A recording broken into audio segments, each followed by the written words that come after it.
നാളെ സത്യപ്രതിജ്ഞയാണ് രാവിലെ 10 മണിക്ക്. മുഖ്യമന്ത്രിയോടൊപ്പം 6 പതിറ്റാണ്ടുകൾക്ക് ശേഷം UDF-ൽ കോൺഗ്രസിൽ സമ്പൂർണ്ണ മന്ത്രിസഭയിൽ സത്യപ്രതിജ്ഞയാണ്. ഇന്ന് 20 UDF മന്ത്രിമാരുടെ ലിസ്റ്റ് ബഹുമാനപ്പെട്ട ഗവർണർക്ക് സമർപ്പിച്ചു. അപ്പോൾ നാളെ ഞാനടക്കം 21 പേര് സത്യപ്രതിജ്ഞയാണ്. ലീഗ് മന്ത്രിമാരുടെ മുസ്ലിം ലീഗ് പ്രഖ്യാപിച്ചു. ബാക്കിയുള്ളവരുടെ നിങ്ങൾക്കറിയാം. കോൺഗ്രസിന്റെ ചരിത്രത്തിലെ ഏറ്റവും വേഗത്തിലെടുത്ത തീരുമാനമാണ് മന്ത്രിമാരുടെ ലിസ്റ്റ്. അതിൽ 63 MLA-മാർ കോൺഗ്രസിനുണ്ട്. ഒരുപാട് അർഹതപ്പെട്ട ആളുകളുണ്ട്. നമുക്കിതിൻ്റെ അകത്ത് ഉൾക്കൊള്ളിക്കാൻ പറ്റാത്ത ആളുകൾ, അർഹതപ്പെട്ട ആളുകൾ അക്ഷരാർത്ഥത്തിൽ. പക്ഷെ നമുക്ക് 11 പേരാണുള്ളത്. അപ്പോൾ നമുക്ക് കുറേ അർഹതയുള്ള ആളുകളെ പല സോഷ്യൽ ബാലൻസും റീജിയണൽ ബാലൻസും എല്ലാം കൂടി പരിഗണിക്കുമ്പോൾ അവരെ പരിഗണിക്കാൻ പറ്റിയിട്ടില്ല. അതിലെനിക്ക് വലിയ ദുഃഖമുണ്ട്, വലിയ പ്രയാസമുണ്ട്. വളരെ അടുത്ത സഹപ്രവർത്തകരാണ് പുറത്തു നിൽക്കുന്ന പലരും, ഇതിൽ പെടാത്ത പലരും. പക്ഷെ പല മാനദണ്ഡങ്ങൾ വെച്ച് കോൺഗ്രസ് പോലത്തെ ഒരു പാർട്ടി മന്ത്രിമാരെ നിശ്ചയിക്കുമ്പോൾ ഉള്ള ചില പരിമിതികൾ, ചില സാമൂഹ്യ യാഥാർത്ഥ്യങ്ങൾ, പ്രാദേശികമായ വിഷയങ്ങൾ, മേഖലയെ സംബന്ധിച്ച പ്രശ്നങ്ങളെല്ലാം അതെല്ലാം പരിശോധിച്ച് പ്രധാനപ്പെട്ട നേതാക്കളെല്ലാം കൂടിയാലോചിച്ചു. AICCയുടെ അനുവാദത്തോടു കൂടിയാണ് ഇന്ന് 5 മണിക്ക് ശേഷം ഗവർണർക്ക് ഈ ലിസ്റ്റ് സമർപ്പിച്ചത്. ഞാൻ അവരുടെ പേര് വിവരങ്ങൾ ഞാൻ വായിക്കുകയാണ്. 20 പേരുടെ പേരുകൾ.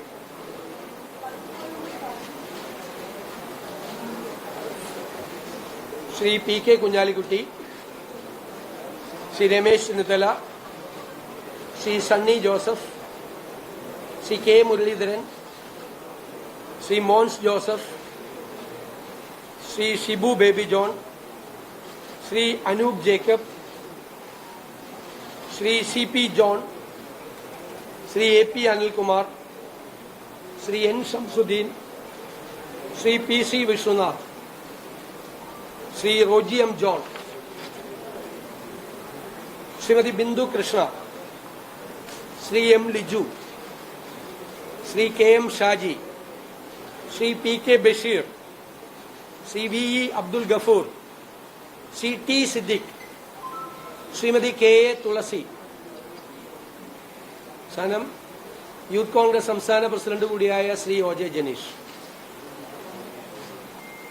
ഇതാണ് 20 പേരുടെ പേര്. ആണല്ലോ. സ്പീക്കർ ശ്രീ തിരുവഞ്ചൂർ രാധാകൃഷ്ണൻ. ഈ സഭയിലെ തന്നെ മുതിർന്ന അംഗമായ ശ്രീ തിരുവഞ്ചൂർ രാധാകൃഷ്ണൻ സ്പീക്കറും ശ്രീമതി ഷാനിമോൾ ഉസ്മാൻ ഡെപ്യൂട്ടി സ്പീക്കറുമാണ്.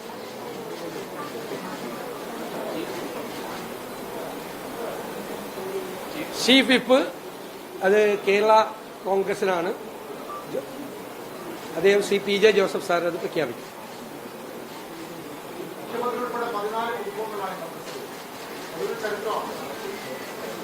തീർച്ചയായിട്ടും പുതുമുഖങ്ങൾ വരട്ടെ, എല്ലാവർക്കും അവസരങ്ങൾ ഉണ്ടാവുമല്ലോ.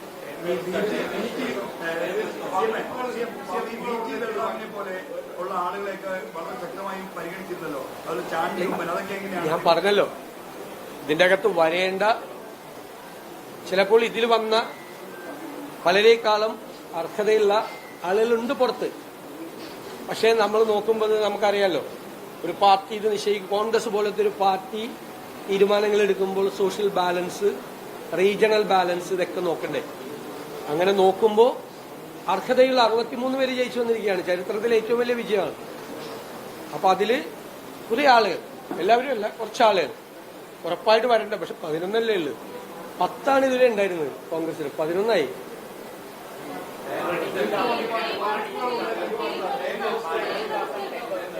അത് പറയാം, പിന്നീട് പറയാം. ഇല്ല, അത് പറയാം, പിന്നീട് പറയാം. വകുപ്പുകളുടെ കാര്യം, വകുപ്പുകളെല്ലാം ഏകദേശം തീരുമാനമായിട്ടുണ്ട്. ചെറിയ ചെറിയ കറക്ഷൻസ് മാത്രമേ ഉള്ളൂ.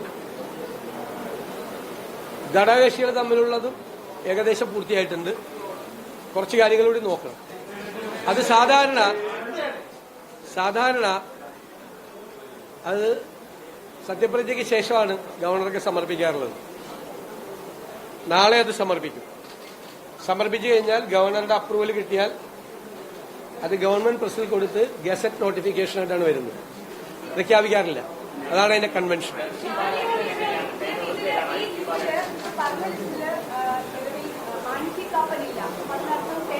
അത് പറഞ്ഞല്ലോ, ഞാൻ 3 ചോദ്യം വന്നത്. അപ്പൊ ഞാൻ പറഞ്ഞല്ലോ അത് പിന്നീട് പറയാമെന്ന് പറഞ്ഞു. ചില ധാരണകളുണ്ട്, അത് ഞാൻ പിന്നീട് പറയാം.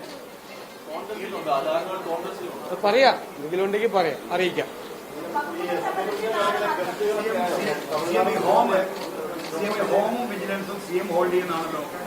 അല്ലല്ല, അതൊക്കെ പറയാന്നേ. അതൊക്കെ നിങ്ങൾ ഗസറ്റ് നോട്ടിഫിക്കേഷനിൽ അടുത്ത വിസ്മയങ്ങൾ നോക്കിയോ.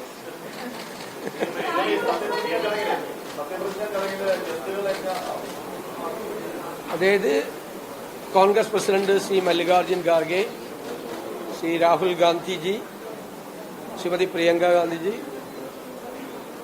കർണാടക മുഖ്യമന്ത്രി ശ്രീ സിദ്ധരാമയ്യ, തെലങ്കാന മുഖ്യമന്ത്രി ശ്രീ രേവന്ത് റെഡ്ഡി, ഹിമാചൽ മുഖ്യമന്ത്രി ശ്രീ സുഖ്വീന്ദർ സുഖു.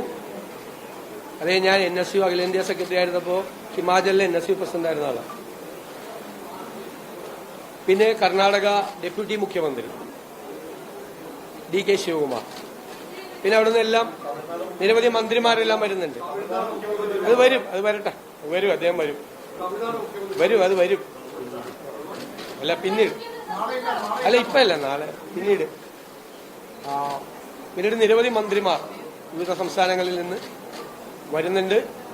ബഹുമാന്യനായ പ്രതിപക്ഷ നേതാവ് ശ്രീ പിണറായി വിജയൻ അദ്ദേഹം ഉണ്ടാവും. BJP സംസ്ഥാന പ്രസിഡന്റ് ശ്രീ രാജീവ് ചന്ദ്രശേഖർ വരാമെന്ന് സമ്മതിച്ചിട്ടുണ്ട്. ശ്രീ ബിനോയ് വിശ്വം വരാമെന്ന് സമ്മതിച്ചിട്ടുണ്ട്. വിവിധ കക്ഷി നേതാക്കൾ ഉണ്ടാവും. ഏറ്റവും ബഹുമാന്യനായ ശ്രീ പാണക്കാട് സാദിഖ് അലി ശിഹാബ് തങ്ങൾ ഉണ്ടാവും. എല്ലാവരും ഉണ്ടാവും. ഒന്നും തീരുമാനിച്ചിട്ടില്ല, ഒന്നും പറഞ്ഞില്ല. ഒരു ഡിമാൻഡ് വരാനും വെച്ചില്ല, ഒരു ഡിമാൻഡ്. അത്തരം കാര്യങ്ങളിലേക്ക് അങ്ങനെ ചർച്ച നടന്നിട്ടില്ല.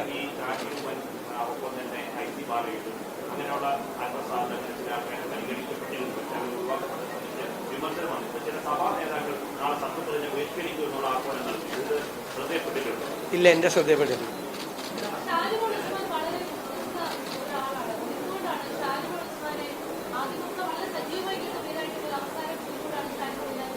ഇല്ല, ഞാൻ വ്യക്തിപരമായിട്ട് ആരെക്കുറിച്ചും പറയുന്നില്ല. ഞങ്ങൾ ചർച്ച ചെയ്യാത്ത പേരുകൾ പോലും നിങ്ങൾ പറഞ്ഞുകൊണ്ടിരിക്കുകയായിരുന്നു. ഞാൻ എന്ത് ചെയ്യാൻ പറ്റും? നിങ്ങൾ തന്നെ മന്ത്രിസഭാ ലിസ്റ്റ് ഉണ്ടാക്കാൻ പോയാൽ നമ്മൾ എന്ത് ചെയ്യും? നിങ്ങളെല്ലാവരും ലിസ്റ്റ് ഉണ്ടാക്കിയിട്ടുണ്ടായിരുന്നു, മന്ത്രിസഭാ ലിസ്റ്റ്.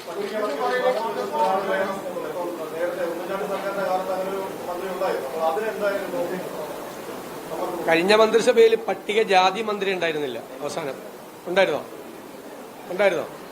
ചരിത്രത്തിൽ ആദ്യമായി 2 പട്ടികജാതി മന്ത്രിമാർ വരികയാണ്. സമീപകാലത്തെ ചരിത്രത്തിൽ ആദ്യമായി കോൺഗ്രസ് മന്ത്രിസഭയിൽ 2 സ്ത്രീകൾ വരികയാണ്. ഒരു ഡെപ്യൂട്ടി സ്പീക്കർ നഫീസത്ത് ബീവിയെ കഴിഞ്ഞതിന് ശേഷം ഒരു ഡെപ്യൂട്ടി സ്പീക്കർ, മുതിർന്ന നേതാവാണ് നഫീസത്ത് ബീവി അല്ലേ, ഒരു ഡെപ്യൂട്ടി സ്പീക്കർ ഒരു വനിത കൂടി വരികയാണ്. ഒന്നും ശ്രദ്ധിച്ചില്ല.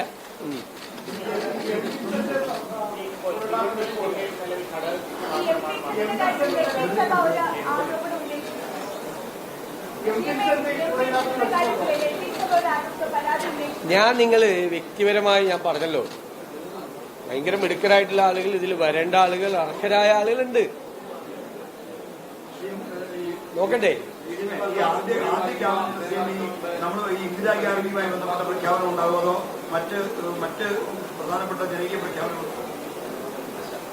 ക്യാബിനറ്റ് കഴിഞ്ഞിട്ട് നിങ്ങളെ കാണും, തീരുമാനങ്ങൾ പ്രഖ്യാപിക്കും. നമുക്ക് നോക്കാം, നമുക്ക് പരിശോധിക്കാം.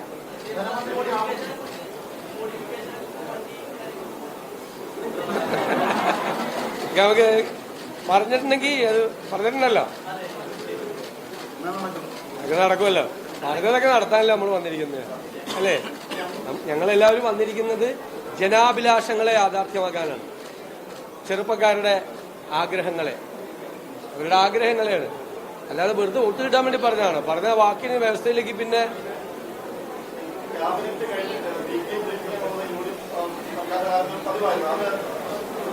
നമുക്ക് ആലോചിക്കാം. എന്തായാലും ഞാൻ നിങ്ങളെ കാണാതെ പോണ ആളല്ലല്ലോ. ഇന്നലെ ഇന്നും മിനിങ്ങാന്നുമായിട്ട് എത്ര പ്രാവശ്യം നിങ്ങളെ കണ്ടില്ല? ലോകത്ത് ആരെങ്കിലും ഇങ്ങനെ കണ്ടിട്ടില്ല. അല്ല, ഞാൻ ചോദിച്ചത് നിങ്ങളെ കാണുന്നൊരു രസമല്ലേ? നിങ്ങൾ എന്നെ വിമർശിക്കുകയും വേണം. നിങ്ങളെ വിമർശിക്കുകയും വേണം, തെറ്റുകളെ ചൂണ്ടിക്കാണിക്കുകയും വേണം. നിങ്ങൾ തെറ്റുകൾ ചൂണ്ടിക്കാണിച്ചാൽ നമ്മളത് തിരുത്തും. ഞാൻ പറഞ്ഞു, കേരളത്തിലെ മുഖ്യമന്ത്രി ആകാൻ പോകുന്നയാൾ വിമർശനത്തിന് അതീതനല്ല, വിമർശിക്കണം. പക്ഷെ ആകാശത്ത് നിന്ന് വാർത്തയുണ്ടാക്കരുത്. വാർത്തയുണ്ടാക്കി കഴിഞ്ഞാൽ ഞാൻ പിന്നെ അതിനെന്തിനോ മറുപടി പറയണം.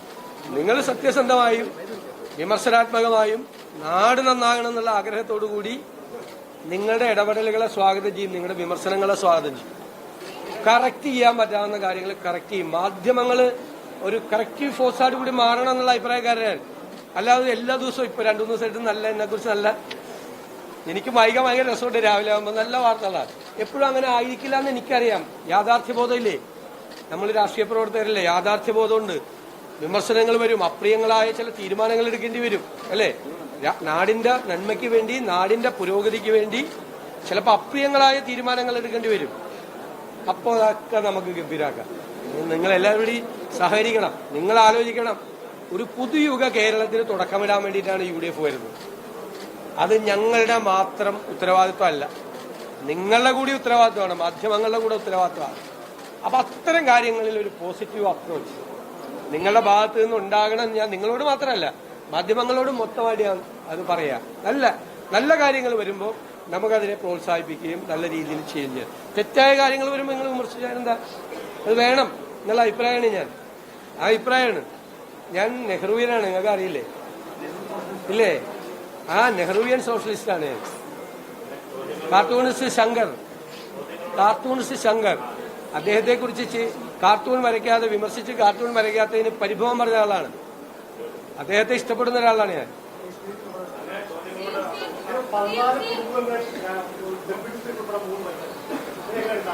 അതല്ലേ, ഞാനത് പറഞ്ഞു. അതൊക്കെ അപ്രീഷിയേറ്റ് ചെയ്യപ്പെടേണ്ട കാര്യങ്ങളല്ലേ. ഞാൻ പറയാം, കുറവുകളുണ്ട്. ഞാനത് സമ്മതിക്കുന്നു, കുറവുകളുണ്ട്. പക്ഷെ ഒരു പാർട്ടിയല്ലേ തീരുമാനം എടുക്കുമ്പോഴുള്ള എങ്ങനെ അതൊക്കെ ഓരോരുത്തരുടെ ശൈലിയാണ്. ഞാൻ അദ്ദേഹത്തിനെതിരെ വിമർശിക്കുന്നു. ഇപ്പൊ എന്തിനാ അദ്ദേഹത്തിന്റെ ശൈലി അതാണ്, എന്റെ ശൈലി അതല്ലെന്ന് നിങ്ങൾക്ക് അറിയാലോ. ഞാൻ അതിൽ നിന്ന് സംസാരിക്കില്ല. നിങ്ങൾ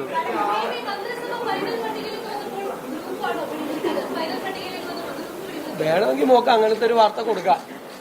അത് നിങ്ങളുടെ സ്വാതന്ത്ര്യം. ഇതിന്റെ അകത്ത് എന്ത് ഗ്രൂപ്പാണുള്ളത്? ഏത് ഗ്രൂപ്പാണ് ഇതിനകത്തുള്ളത്? നിങ്ങൾ നോക്ക്, ഒരു കോൺഗ്രസ് നേതാവും ഒരു വ്യക്തിക്ക് വേണ്ടിയിട്ടും ഒരു അനാവശ്യമായ സമ്മർദ്ദം ചെലുത്തിയിട്ടില്ല. ഞങ്ങള് ഒരുമിച്ചിരുന്ന് 10 മിനിറ്റ് കൊണ്ടാണ് ആദ്യത്തെ പേരുകൾ എഴുതിയത്. അവസാനം 1-2 പേരുകൾ, 2-3 പേരുകൾ ഞാൻ നേരത്തെ പറഞ്ഞ ചില മാനദണ്ഡങ്ങൾ കൂടി കണക്കാക്കി അതിന്റെ എല്ലാ കാര്യങ്ങളും കൂടി ചർച്ച ചെയ്തിട്ടാണ് ആ തീരുമാനമെടുത്തത്. മനസ്സിലായല്ലോ? അല്ലാതെ വീതം വെപ്പല്ല. ഏത് ഗ്രൂപ്പാ വീതം വയ്ക്കാൻ? ഒരു ഗ്രൂപ്പുമില്ല. ഒരു നേതാവും ഒരു ഗ്രൂപ്പ് ആരും ഒരു പ്രഷർ ചെലുത്തിയിട്ടുണ്ടെങ്കിൽ 24 മണിക്കൂറുകൊണ്ട് നടക്കുവോ? ശരിക്കും ഇന്നലെ വൈകുന്നേരം പ്രോസസ്സ് തുടങ്ങുന്നത്. ഞാൻ ഇന്നലെ രാവിലെ 11 മണിക്കാണ് എത്തുന്നത്. ഞാൻ പ്രധാനപ്പെട്ട ആളുകളെ കണ്ടതിന് ശേഷം ഇന്നലെ ഏകദേശം വൈകുന്നേരം 5 മണിക്കാണ് ഇതിന്റെ ഒരു സ്റ്റാർട്ട് ചെയ്യുന്നത് ചർച്ച. ഇന്ന് വൈകുന്നേരം 5 മണിക്ക് ഗവർണർക്ക് ഇത് സബ്മിറ്റ് ചെയ്തു. മറ്റ് നേതാക്കന്മാര് കോൺഗ്രസിന്റെ അകത്ത് ഘടകകക്ഷികളുടെ അടുത്ത് അവർ സഹകരിച്ചില്ലെങ്കിൽ നടക്കും. നിങ്ങൾ അതൊക്കെ ഒന്ന് ആലോചിക്കുക. നടക്കുവാ? ശരിയല്ലേ ഞാൻ പറഞ്ഞത്?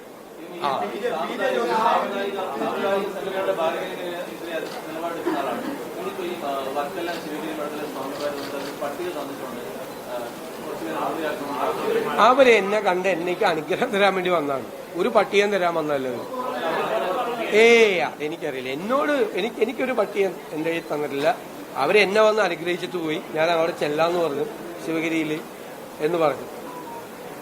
അപ്പൊ അവർക്ക് തീർച്ചയായിട്ടും ആഗ്രഹങ്ങൾ ഉണ്ടാവും എല്ലാവർക്കും, അവരെ കൂടെ പ്രദാനം ചെയ്യുന്നുണ്ട്. ഞാൻ ചോദിക്കട്ടെ, നിങ്ങൾ എടുത്തൊന്ന് നോക്ക്. ഇതിന് മുമ്പുണ്ടായിരുന്ന UDF മന്ത്രിസഭയിൽ ഉണ്ടായിരുന്നതിനേക്കാൾ കൂടുതൽ അംഗങ്ങൾ കൂടി ആണോ? പിന്നെ ഈഴവ സമുദായത്തിന്റെ അല്ലേ ഉദ്ദേശിച്ച് നിങ്ങൾ പറഞ്ഞത്? പ്രാതിനിധ്യം കൂടി. പിന്നെ മുഖ്യമന്ത്രിയേക്കാൾ വലിയ ശ്രീനാരായണീയൻ ആരാളുള്ളത്? ഞാൻ ഭയങ്കര ശ്രീനാരായണീയനാണ്. ഞാൻ ശിവഗിരി അദ്ദേഹത്തോട് പറഞ്ഞു, എനിക്ക് ആദ്യമായിട്ട് 5ാം ക്ലാസ്സിൽ പഠിക്കുമ്പോൾ ഒരു സമ്മാനം കിട്ടിയത്, അത് ഗുരുദർശനത്തെക്കുറിച്ച് ഉപന്യാസം എഴുതിയതാണ്. 5ാം ക്ലാസ്സിൽ പഠിക്കുന്നു, ആദ്യത്തെ സമ്മാനമാണ് കിട്ടിയത്. ഇതെന്താ വേണ്ടത്?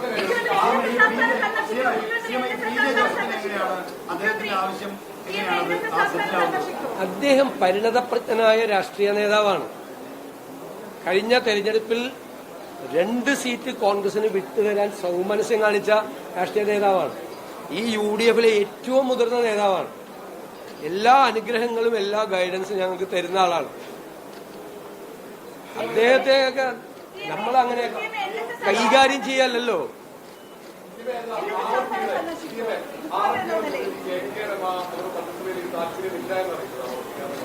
ഇല്ല, അവര് UDFിലുള്ള കക്ഷിയല്ലല്ലോ, UDFിൽ പുറത്തു നിൽക്കുന്ന കക്ഷി. ശരിയപ്പോ എന്തോരം നേരെ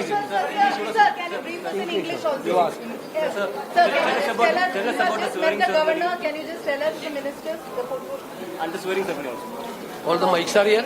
All the mics are here. Everything is here, sir. Okay. Yeah. There's no need to tell the name. Please. പിന്നെ ഞാൻ ഒരു കാര്യം ചെയ്യുകയാണ്. ഞാൻ നിങ്ങളോട് ആരോടെങ്കിലും എപ്പോഴും ഞാൻ കറുത്ത കാറിൽ യാത്ര ചെയ്യില്ല എന്ന് പറഞ്ഞിട്ടില്ല. ഇന്നലെ 2-3 ന്യൂസിൽ കണ്ട് കറുത്ത കാറിൽ യാത്ര ചെയ്യില്ല എന്ന് പറഞ്ഞ് അന്ത കറുത്ത കാറിന് കുഴപ്പം. എന്നിട്ട് ഞാൻ ഇന്നലെ ഒരു കറുത്ത കാറിൽ കയറിയെന്നും പറഞ്ഞു. അതിന്റെ പ്രൈവറ്റ് കാറാണ്, വേറെ സുഹൃത്തിന്റെയാണ്. എന്റെ വണ്ടി കേടായപ്പോ ഞാൻ അന്ന് പറഞ്ഞത് എന്താ, നിങ്ങൾ ചോദിച്ചു മുഖ്യമന്ത്രി ഉപയോഗിച്ച കാർ ഉപയോഗിക്കുമെന്ന് ചോദിച്ചു. അപ്പൊ ഞാൻ പറഞ്ഞു, മുഖ്യമന്ത്രിക്ക് ഒരു പുതിയ കാർ മേടിച്ചാൽ ഖജനാവ് ഇടിഞ്ഞൊന്നും വീഴില്ല. പക്ഷെ മുഖ്യമന്ത്രി ഒരു പുതിയ കാർ മേടിച്ചാൽ അതൊരു റോങ് മെസ്സേജാണ് ഇപ്പോഴത്തെ സാമ്പത്തിക സാഹചര്യത്തിൽ, അല്ലേ? ഒരു റോങ് മെസ്സേജാണ്. പുതിയ കാർ മേടിച്ചാൽ ആരും ഒന്നും പറയില്ല, മുഖ്യമന്ത്രി പുതിയ കാർ. പക്ഷെ ഒരു ഭരണ സംവിധാനത്തിന് ഒരു തെറ്റായ മെസ്സേജ് കൊടുക്കും. ഏത് വണ്ടിയാണ് അവൈലബിൾ എന്ന് വെച്ചാൽ ഞാനത് ഉപയോഗിക്കും. ഇനി 10,000 കിലോമീറ്റർ 1,00,000 കിലോമീറ്റർ ഓടിയ വണ്ടിയാണെങ്കിലും ഞാനത് ഉപയോഗിക്കും. എനിക്കത് മതിയെന്നേ. ഞാൻ ഭയങ്കര ലാളിത്യമുള്ള ആളാണെന്ന് അവകാശപ്പെടുകയല്ല. ഇത് നമ്മളെപ്പോഴും മുകളിലിരിക്കുന്ന ആളുകൾ കൊടുക്കുന്ന സന്ദേശമാണ്, അല്ലാതെ അതിൻ്റെ അകത്ത് ലാളിത്യമല്ല നിങ്ങൾ ചെയ്യേണ്ടത്. നമ്മൾ ശ്രദ്ധിക്കണം. അപ്പൊ ഞാൻ മറിച്ച് ഭയങ്കര വിലപിടിപ്പുള്ള ഒരു 2 കാറ് ഞാൻ വന്ന് മേടിച്ച് ഭയങ്കര സ്റ്റൈലായിട്ട് പോയാൽ നിങ്ങൾ ഒരു ദിവസമല്ലേ വാർത്ത എഴുതുള്ളൂ. അത് കഴിഞ്ഞാൽ പിറ്റേ ദിവസം പോലും മറന്നുപോയില്ല, എനിക്ക് ആ കാറിൽ പോവാല്ല. പക്ഷെ അതല്ല, അത് നൽകുന്ന ഒരു തെറ്റായ സന്ദേശമുണ്ട്. അതൊക്കെ ശ്രദ്ധിക്കണം. അപ്പൊ വെറുതെ ഈ പറഞ്ഞ എന്താന്ന് കേൾക്കാതെ കറുത്ത കാറിൽ സഞ്ചരിക്കില്ല എന്ന് പറയാം. എനിക്കെന്താ, എന്നോടെന്താ വല്ല ജോത്സ്യം പറഞ്ഞിട്ടുണ്ട് കറുത്ത കാറിൽ സഞ്ചരിക്കരുത്? ഇന്നലെ അടിച്ചു വിടുവാണ് വാർത്ത. ഞാൻ നോക്കിയപ്പോ ദേ പോകുന്നു കറുത്ത കാറിൽ പോയില്ല എന്ന് പറഞ്ഞു. അങ്ങനെയുള്ള വാർത്തയൊന്നും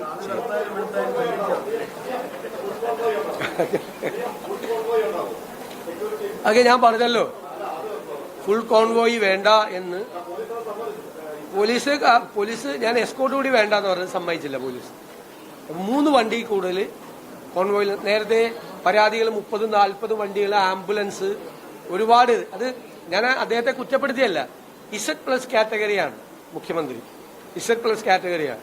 അപ്പൊ അത് യൂണിയൻ ഗവൺമെന്റും ഒക്കെ അത് ശ്രദ്ധിക്കുന്നതാണ്, അത് പറയുന്നതാണ്.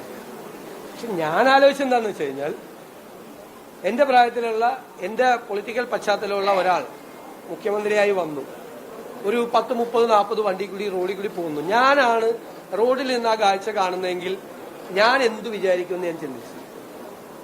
എനിക്ക് ദേഷ്യം തോന്നും, എനിക്ക് നിരാശ തോന്നും, എനിക്ക് പുച്ഛം തോന്നും, എനിക്ക് പരിഹസിക്കാൻ തോന്നും, എനിക്ക് ചിരിക്കാൻ തോന്നും, വല്ലാത്ത ദേഷ്യവും വരും, ഇല്ലേ?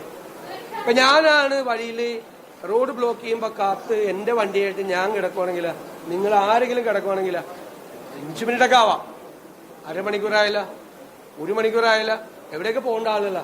ഇതൊന്നും വേണ്ടെന്ന് പറഞ്ഞു. അത് ഞാൻ ആ വഴിയിൽ നിൽക്കുന്ന ഒരാളായി, അല്ലെങ്കിൽ ആ പോലീസ് സ്റ്റോപ്പ് ചെയ്തിരിക്കുന്ന അകത്ത് ഒരു കാറിലിരിക്കുന്ന അത്യാവശ്യത്തിന് പോകേണ്ട ഒരാളായി ഞാനൊന്ന് സങ്കല്പിച്ചു നോക്കി. അപ്പൊ ഞാൻ എടുത്ത തീരുമാനമാണത്. അത് വേറെ ഞാൻ ഭയങ്കര ലാളിത്യക്കാരനാണ്, ഭയങ്കര സിമ്പിളാണ് എന്നൊന്നുള്ളൊരു മെസ്സേജ് കൊടുക്കാൻ വേണ്ടിയിട്ടല്ല. പക്ഷെ ഇപ്പൊ നമുക്ക് അതൊക്കെ വേണം. ഇതൊന്നുമല്ല. ഞാൻ പണ്ട് ഓസ്ട്രേലിയയിലെ മെൽബണിൽ പോയപ്പോൾ ഒരു ഷോപ്പിംഗ് മാളിൽ നിൽക്കുമ്പോൾ അവിടുത്തെ ഡിഫൻസ് മിനിസ്റ്റർ ഒരു കാറിൽ വന്ന് അദ്ദേഹം ഭാര്യയായിട്ട് വന്ന് ഡ്രൈവ് ചെയ്ത് വന്ന് ഷോപ്പിങ്ങിന് പോണ ഞാൻ കണ്ടിട്ടുണ്ട്. 15 കൊല്ലം മുമ്പാണ്. ഞാനപ്പോൾ തലയിൽ കൈവച്ചു. എന്തൊരു അത്ഭുതമാണ്. ഞാൻ ഇപ്പം ആലോചിക്കുന്നത് അങ്ങനെ പോകാൻ പറ്റുന്നൊരു കാലത്തേക്ക് നമ്മുടെ കേരളം കൂടി വരട്ടെ എന്നാണ്. ഏത് വേറെ സമരവും പ്രശ്നവും തടയലും പിടിയിലും ഒക്കെയുള്ള സംസ്ഥാനമാണ് കേരളം അല്ലേ? അതൊക്കെ കൊണ്ടായിരിക്കാം മന്ത്രിമാരും മുഖ്യമന്ത്രിമാരും സംരക്ഷണവും പിന്നെ പലതരത്തിലുള്ള ഇന്റലിജൻസിന്റെ റിപ്പോർട്ടും ഒക്കെ കൊണ്ടാണ്. എനിക്ക് മുന്നിലിരുന്ന ആളുകൾ കൂടുതൽ വാഹനം ഉപയോഗിച്ച തെറ്റു പറയില്ല. അവരൊക്കെ പല സന്നിഗ്ധ ഘട്ടങ്ങൾ കയറി ആ സ്ഥാനത്ത് വന്ന ആളുകളാണ്. അവരുടെയൊക്കെ ജീവിതത്തിൽ പ്രതിസന്ധികളും വെല്ലുവിളികളും ഒക്കെ ഉണ്ടായിട്ടുണ്ട്. ഇനി ഞാൻ പിണറായി വിജയനെ കളിയാക്കി പറഞ്ഞതല്ല, ഞാൻ പറയില്ല അങ്ങനെ. അദ്ദേഹം ഞാൻ വന്ന സാഹചര്യത്തിൽ വന്ന ആളല്ല. അദ്ദേഹത്തിന്റെ സ്റ്റേച്ചർ അല്ല ഞാൻ മുഖ്യമന്ത്രിയാകുമ്പോൾ എനിക്കുള്ള സ്റ്റേച്ചർ. നമ്മളത് കരുണാകരനോ AK ആന്റണിയോ ഉമ്മൻചാണ്ടിയോ മുഖ്യമന്ത്രിയായിരിക്കുമ്പോൾ അവർക്കുള്ള സ്റ്റേച്ചർ അല്ല എനിക്കുള്ളത്. ഞാൻ ഇതെല്ലാം ആലോചിച്ചിട്ടാണ്. അത് വേറെ തരത്തിൽ അത് വ്യാഖ്യാനിക്കണ്ട. നമ്മൾ നമ്പർ ഇറക്കുകയാണെന്നോ അല്ല, വേണ്ട. നമ്പർ 2 ദിവസം നിൽക്കുള്ളൂ അല്ലേ? അതല്ല. അതുകൊണ്ടാണ് ഞാൻ ആലോചിച്ച് ഉറച്ച തീരുമാനം പണ്ട് എന്റെ മനസ്സിലുണ്ടായിട്ടുണ്ട്. മുഖ്യമന്ത്രി ആവുമ്പോൾ അങ്ങനെ ചെയ്യണമെന്നല്ല.